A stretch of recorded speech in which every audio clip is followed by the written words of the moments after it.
તો ચાલો દોસ્તો વાત કરીએ આજના WREH ના પેપરની. વિદ્યાર્થીઓને કેવું લાગ્યું છે, પ્રોફેસરોના પોઈન્ટ ઓફ વ્યૂ થી જોઈએ તો પેપર કેવું હતું એની દોસ્તો આપણે વાત કરીએ. ચેટ બોક્સ ની અંદર કે કોમેન્ટ બોક્સ ની અંદર ખાસ તમે જણાવજો કે તમારું પેપર કેવું ગયું છે.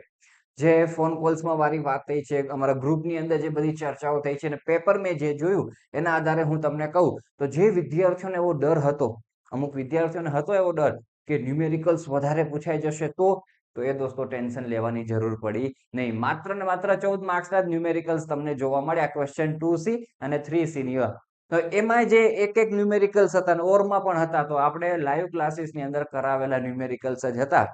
તો જે વિદ્યાર્થીઓ ન્યુમેરિકલ્સ કર્યા હશે એ આરામથી દોસ્તો એ ન્યુમેરિકલ્સમાં પૂરા માર્ક્સ પ્રાપ્ત કરી શકશે. થિયરીની અંદર દોસ્તો આપણે વાત કરીએ તો આરામથી ઇમ્પોર્ટન્ટ થિયરીઓના લિસ્ટમાંથી દોસ્તો થિયરી આવી છે. હા, આ પાછળના પોર્શનમાંથી કંઈ જ નથી પૂછ્યું. ઇવોપરેશન, ટ્રાન્સપિરેશન, ઇન્ફિલ્ટ્રેશન એ ઠીક વસ્તુ છે, પણ તમને આ પૂછી નાખ્યું. જુઓ, મેઝરમેન્ટ ઓફ રેનફોલ, તો એના માટે રેકોર્ડિંગ નોન રેકોર્ડિંગના નામ લખવાના હતા. નોન રેકોર્ડિંગમાં સાયમન્સ તમે એક્સપ્લેન કરી નાખો તો વાત થાય પૂરી.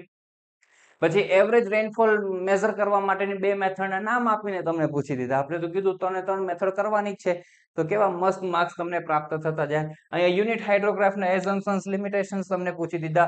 હાઇડ્રોગ્રાફની ડેફિનેશન પૂછી દીધી. રન ઓફની ડેફિનેશન પૂછી. ડાર્સીસ લો પૂછ્યો. ડિફરન્સ તમને પૂછી નાખ્યો મસ્ત મજાનો. એના પછી આપણે વાત કરીએ ટાઇપ્સ ઓફ રિઝર્વાયર પૂછ્યું. Causes of sedimentation in reservoir. આરામથી દોસ્તો આ 3 થિયરી તમને જોવા મળેલી છે. મસ્ત. એટલે કોઈ પણ વિદ્યાર્થી માત્ર તમને આઈએમપી આપવામાં આવેલા હતા એટલું આઈએમપી તમે કરીને જાઓ તો પણ આરામથી પાસ થઈ જવાય એવું પેપર હતું. એટલે આ પેપરની અંદર દોસ્તો કોઈને પણ ગ્રીન લાઈન આવે, સોરી, રેડ લાઈન આવે તો આપણી મિસ્ટેક કહેવાય. કારણ કે પેપર સેટર તરફથી જે પેપર સેટ કરવામાં આવ્યું હતું એકદમ ઈઝી, આરામથી પાસ થવાય એવું પેપર દોસ્તો આપણને આપવામાં આવેલું હતું. જો આ બધા રાઉન્ડ કરેલા છે એ બધા જ દોસ્તો ક્વેશ્ચનો તમને પૂછાયેલા જોવા મળેલા છે.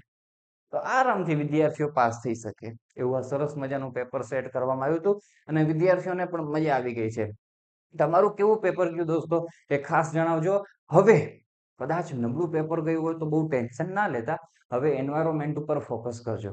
લાસ્ટ ટાઈમના રેગ્યુલર પેપરમાં એન્વાયરમેન્ટમાં ન્યુમેરિકલ્સ હતા, એ બધા ન્યુમેરિકલ્સ આપણે લાઈવ ક્લાસીસની અંદર કરાવી દીધા છે. તો ખાસ બધા લાઈવ ક્લાસ વાળા વિદ્યાર્થીઓ એ રેકોર્ડિંગ્સ જોઈને જજો ન્યુમેરિકલ્સના, અને બાકી થિયોરિટિકલ કન્ટેન્ટ તમને જે આપવામાં આવેલું છે એ જોઈને જજો.